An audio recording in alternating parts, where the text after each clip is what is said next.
The story begins at a sight of our protagonist, Victor van Baskerville. Also known as Hound, with scars on his face indicating he fought countless battles, but he is sentenced to guillotine. According to him and his family, he was loyal to his father and family, but he was falsely charged and framed for associating him with Demon Clan. During his last moment he decides, if he ever gets another chance to live, he will take revenge for this and never live a life of a hound. This is how his life ends. Now he wakes up in child's body wondering about his surroundings, which is loud, and his body feels heavy, so he thinks he is in hell. In the grand state of the Baskerville family, in a room infants are crying out loud. Which makes Hugo Baskerville thinks there are no special children present this time and only trash is available. As he is walking, his attention is grabbed by our hero, who is quite. He orders his men to move these children to the Cradle of Swords. Our hero watches in anger. Hugo Baskerville, patriarch. He was the main culprit for framing and execution of our protagonist. With the appearance of Hugo in his younger form, Victor confirmed that he was back in the past when he was a baby. In his previous life he was a hound born from an illegitimate family. He received training in very poor environment. He was trained to be a hound who can handle mission for assassination, ambush and threatening. A hound needs to take care all the dirty work for family to be the number one among 7 families. The reason why he was loyal was simple: he wanted to get recognized by the family and Hugo. 10 years after the gate of demonic realm opened, a fight broke out against the demon, with humans being victorious. The reward given to the hound who served his entire life to the family was death. There was a reason for framing him and putting down. The fact that he knows too many secrets and has very much information of the family.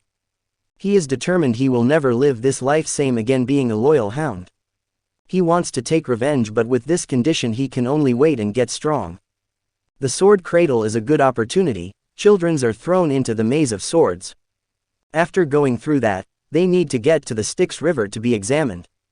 The Styx River is a legendary river which can turn children's body into iron. However, it has limitations in how many children are able to obtain the steel body. In previous life he was left behind by his siblings and didn't receive this effect. But this time he will monopolize the blessings of the river as much as he can. He jumps into the river by following the straight path which he knows from his previous life. Water is sweeping deep into his wounds. To start with good abilities makes very much difference. So he thinks he need to endure the pain as long as possible. Hugo is surprised and asks butler how much time has passed. According to head butler, 7 minutes are past. Hugo is worried he might die at this rate and asks Victor to come out. But it was not enough to our hero. He drinks the water, after which Hugo pulls him out of the river. Being in the river was not enough for him and drank it. The river water effect take place as he has teeth. Hugo wants to know the name of child. To which head butler says the young master is Victor van Baskerville. To Hugo it seems very greedy son has born in the family. Victor is sharpening his canines and wants Hugo to enjoy as much as he can. When time comes he will end this family by his own hands. And the family will disappear in the history. Now we are shown about our hero Victor's past life. When he was 8 years of age, he was talented enough to compare as genius. But he was considered ordinary among the family. At 20 years age he was taking assassination and conquest missions. At 29 years he felt that he reached his limits to the swordsmanship compared to direct lineage of the family. At 30 years of age the gate leading to demonic realm opened, making the mark of demonic invasion. At 35 years of age he endured through the era of destruction, slaughtering monsters left and right. At 39 years of age the war between humans and demonic forces came to an end in favor of the humans. At 40 years of age he was rewarded for his work and loyalty. With defamation and false and with guillotine blade. Now he wakes up after successfully getting the Styx River effects. As he was thinking he will have a better start in this life. A maid is approaching with a box. She was ordered by Madame to put this box in Victor's bed. He is sure no one will give him a present, so he approaches the box. He quickly steps back as a pair of mamba comes out from the box. There are very few in the family who can be called Madame. Someone has prepared one-way ticket for our hero. These rare viper are for sure to assassinate him. With a surprise speed he grabs both the viper's neck. With glowing eyes and vipers in his hands, he thinks he will definitely take down this family with his own hands. After grabbing their neck, vipers are helpless and quickly taken down by the young hero. Next day people of the family were shocked when they found the child is sleeping peacefully next to the dead vipers. All the maid who had been on the night shift are executed after torture. No one knows the truth about last night except the young Hound. Now after 8 years Vikir is shown in the class where he is being educated on swordsmanship along with other students of the family. Four Eyes is teaching about the swordsmanship levels. According to him, if you cannot imbue sword with mana it is beginning level and known as sword beginners. If you can infuse a little mana into the sword you will be sword expert. When the blade emits mana in liquid-like form they are called sword graduators. Lastly the level at which aura is solid and can change form freely are called sword master. Students are in awe when they hear Hugo the patriarch is at this level. Our hero is worried that Hugo is already a sword master and he needs to gain his power he had before regression. Four Eyes takes note that Vikir is lost in thoughts again. Vikir is more talented as compared to other students. He has strong physics thanks to the Styx River. You need to teach him 1 and he learns 100. Vikir at the age of 8 wondering how many years he needs to kill Hugo. 3 students are glaring at him as they have something in their mind for Vikir. While returning from the class he was stopped by 3 brothers. Also known as Trident, he remembers them from his previous life. They are the one who stabbed him when he was running away from defamation. Apparently they want to confirm about the rumors they are hearing about Vikir. How he was in the river for 7 minutes and he strangled 2 vipers when he was a baby. They want to confirm by their own method. One of brothers pulls a knife stating that he has a steel-like body so stabbing him will have no effect. One of brothers grabs his mouth and nose, and says if he endures for 3 minutes, he will eat his own hand. Vikir knows that children in this family are cruel and he will parley along with them. After 10 minutes Trident brothers are in fear, now they have realized that they are messing with wrong person. They decided to let him go. The one holding Vikir realizes that his finger is bitten off. He screams in pain and the brothers taken a step back. Vikir reminds him, he was going to eat his own hand if he endure this. They are still not afraid of Vikir but one is scared as his finger is bitten off. They are going for the priest to treat injured one. But Vikir doesn't want to let go easily. Hearing this one brother stabs Vikir with a knife. Reminding him he is 1 year older than him, to his surprise knife was unable to penetrate his skin. Now Vikir grabs his hand, and clear one thing that the power and talent is everything in this family so let's continue till the very end. As he was sure now that rumors are true, he gets a powerful punch from Vikir on the face and falls to the ground.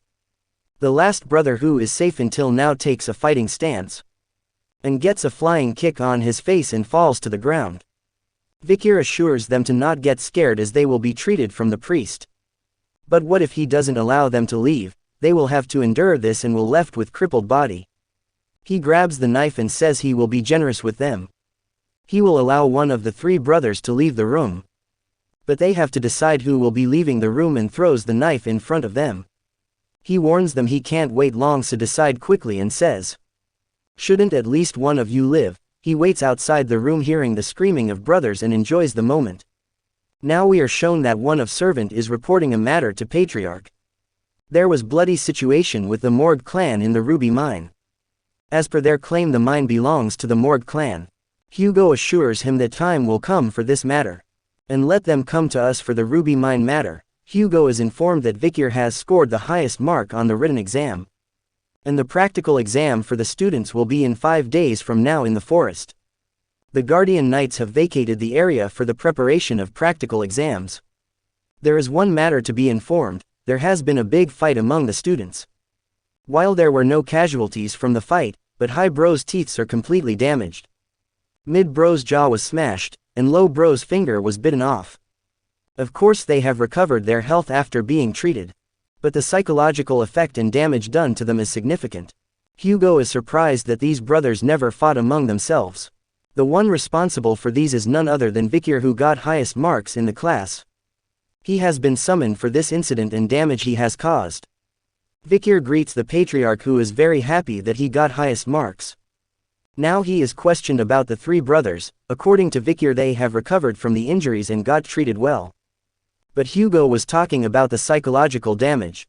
According to the report, since that day they are eating separately. And now they don't even speak to each other. Their combination was quite a decent but now their relationship is torn apart. Don't he think he done something wrong? To all this Vikir replies. He is strong, and how can be strong one is wrong, Hugo continues. The three brothers are ready to forgive him, yet he doesn't feels any guilt. Vikir remembers when the youngest daughter of family pays Hugo a visit after becoming a nun and forgive him for his wrongdoing. He replies to her that forgiveness is just an excuse made by the weak who cannot seek revenge due to their lack of strength. This excites the patriarch, and he knows what it means. Only the strongest will reign, and weakness is a sin in this family. Hugo allows him to take whichever snack he wants from food storage, enough that he can carry on his own. Vikir thanks the patriarch for this, and he wants to take chocolate as much as he can. While leaving the room, Hugo reminds him about the practical exam. Hugo doesn't want him to lose to the direct descendant of the family. In the food storage there are infamous chocolates which are enjoyed by the Morgue clan. This is the finest quality they obtained from much struggle. But Vikir doesn't want anything processed, rather he wants the cacao beans which are rich in aroma. As he requested, he gets the beans. From just one bean he can get liters of chocolate. But he doesn't want them to be processed. In fact, these beans will come in handy during the practical exams. And he is already preparing for the big catastrophe which will occur during the exam. A catastrophe that never happened before. Baskerville family is also known as Berserker family. In this family, children are out through education from early stage. For the basic stamina they need to run up a steep mountain. Except for allocated time they are not allowed to rest. To have a habit of rough environment and time, they need to sleep alongside of dead corpse of monster. When this period ends, the young hound start its deadly evaluations. That is why this family is known as Berserker family. Now it's time for survival exams, in a mountain that is located on the outskirts of the territory filled with monsters. The basic of this exam and training is to survive for a month on your own while hunting big and strong monsters. The points for surviving successfully is 10, if you survive without being disabled then 30 points. If you fail other young masters and survive then 50 points. If you survive after defeating a monster then it's 70 points. If you fulfill all the conditions then it will be 90 points. Additionally, if you steal the badge that is given to all the students, additional points will be given. Instructor advises them do not leave the designated area, as the area is not fully secured and monsters with unknown abilities might be there lurking for them. Everyone's attention is grabbed by the young hound who got highest as written exams. Everyone wonders whether he is good at practical aspects too. It has been a while, when he was at Noir Mountain, and he knows a couple of things about these mountains. The exam starts with the sound of the bell, and everyone immediately scatters for the best position to capture. And it has begun. In this exams you are not encouraged to kill others. But at same time it's not prohibited. Instructor has placed shadow guards in order to minimize the casualties. Vikir is wandering around the area which is near to restricted zone. He finds a large tree and decided to make it his base. The shadow guard is watching in curiosity what he will be doing in this area. To the guard's surprise, he is taking a break. After some time he is digging a hole and preparing the trap. While other students are fighting with monsters, he is taking a nap.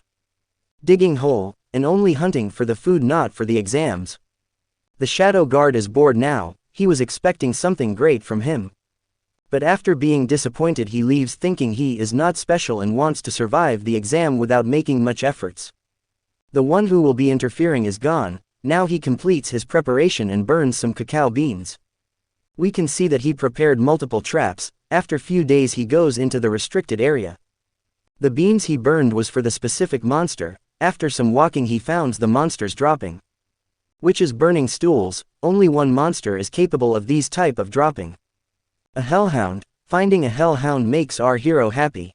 It's a monster that brings horrific disasters to those who encountered it.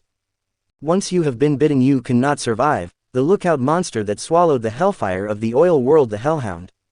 In his previous life he was barely able to defeat one hellhound alone at the age of 18. Of course, being 8 years old now and facing a hellhound is suicide. But our hero knows a method to defeat a hellhound, if he follows the method properly. It will be child's play to defeat the monster. Now the hellhound charges towards him. He remembers his first weakness, and slides to the side. Its first weakness is that they will charge in straight line. It is very difficult to hellhound to change his direction suddenly. The second weakness is obvious, they cannot cross the water. Even if it is very shallow depth of water, it will decrease the speed of the hellhound very significantly. When the hellhound is charging with open mouth towards him, he throws a cacao bean into his mouth. After that the hellhound is drops to the ground. Third weakness was cacao beans, which are poisonous to the canine. One bean in more than enough to make the hound unconscious. It is obvious that you need to aim for heart or stomach. But its hard ribs provides protection to these organs. What he needs to aim for the area where the ribs are not present. The answer is its kidneys. With a single stab he kills the monster. When you kills a monster, the energy or XP will be gained, which makes the body strong and provides the strengths. Now he feels the short sword is much lighter than before. At this rate he will be able to catch up quickly, the strength which he has before the regression. With this kill he has already secured the first position in the practical exam. Vikir has also decided what he will be getting as a reward for it. An enormous reward that he could not dare to obtain in his previous life. Its value is not known to anyone in this time, as he was lost in thoughts. A group of hound is approaching him from behind.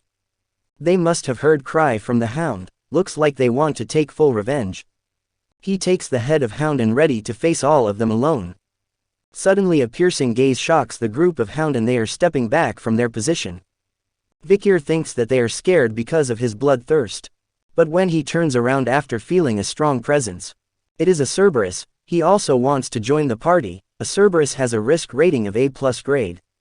And usually their habitat is in the 7th ridge, but he in the 1st ridge, which is not a good sign for Vikir. He is bleeding with multiple scars on his body, also there are arrows in his back. Someone was hunting a Cerberus. Right across the mountain there is a barbarian tribe's territory. If he came all the way here because he was being chased, it is a good chance for young Vikir to kill a half-dead Cerberus. The fact that he had reached a high level of expertise as a sword expert, and that he had mastered the Baskerville third technique. He had already reached the level that other hounds would attain when they turn into adults. With this he charges towards the Cerberus with full of confidence. He attacks first head with his sword and dodges the attack from other head, slashing it at same time, with the body strength which he got from river Styx. And all the preparation he had done before for this time. Now his confidence reaches to another level, as all the attacks are working on the Cerberus. Or he thinks so, a moment when he lets his guards down. Allowed the Cerberus to use its claw, with one hit of a claw sent him flying to the tree. After coughing up blood, he lost the consciousness for a moment. And suddenly comes back to the senses. He received the direct hit of the Cerberus. He can feel the pain in his left hand. Cerberus was wounded, that's why his hand is still attached to his body. Or it also possible that his body is strengthened because of the river Styx. He barely dodges the next attack from Cerberus. He is in critical situation, as he cannot get a second hit from the monster, but an experienced hunter must find the best way out of the situation like this. The best possible decision right now is to run with tail tucked between his leg. If it wasn't for the barbarian tribes who made him weak, he would have been torn apart. If he get past the iron fence he will be out of the restricted area. As long as he gets to that place where he made some preparation, it will be his victory. But if he gets caught before that, he will be dead meat for sure. He is running for his life searching for that place. And when he finds the place, Cerberus is right behind him. After reaching to desired position, Vikir jumps in air. He was a 1 or 2 inch away from being the food for the Cerberus. Cerberus, who was following him, blindly falls into the trap. He is screaming in pain as multiple spear gets through his body. Traps made for the hellhound are being used to hunt down the Cerberus. Cerberus is same species as hellhound. The spears used in this traps are coated with bloody bean essence, which will act as poison for Cerberus. Since it is a high-level demon, it will not die instantly. Vikir throws a spear to finish him off. After getting hit, monster is still able to move. Now Vikir starts to count his steps. On reaching to 7 and getting so close to its prey, the monster falls to the ground. The wooden spear he tossed before was different from others. This spear is coated with the mamba's venom, which will not allow anyone to walk more than 7 steps. With this he finally able to defeat the Cerberus. After all the heads are dead, he gets the mana energy from the monster. The cause of its death will be obvious, that it is killed with poison, and the shadow guard will be the witness who saw him carving the wooden spear. But before that he needs to do something. As Cerberus are the gatekeeper of the territory, it must have been protecting its dungeon nearby. He needs to find and clear the dungeon. If you like the video and subscribe, it will make me happy. Let me know if you want to see the second part.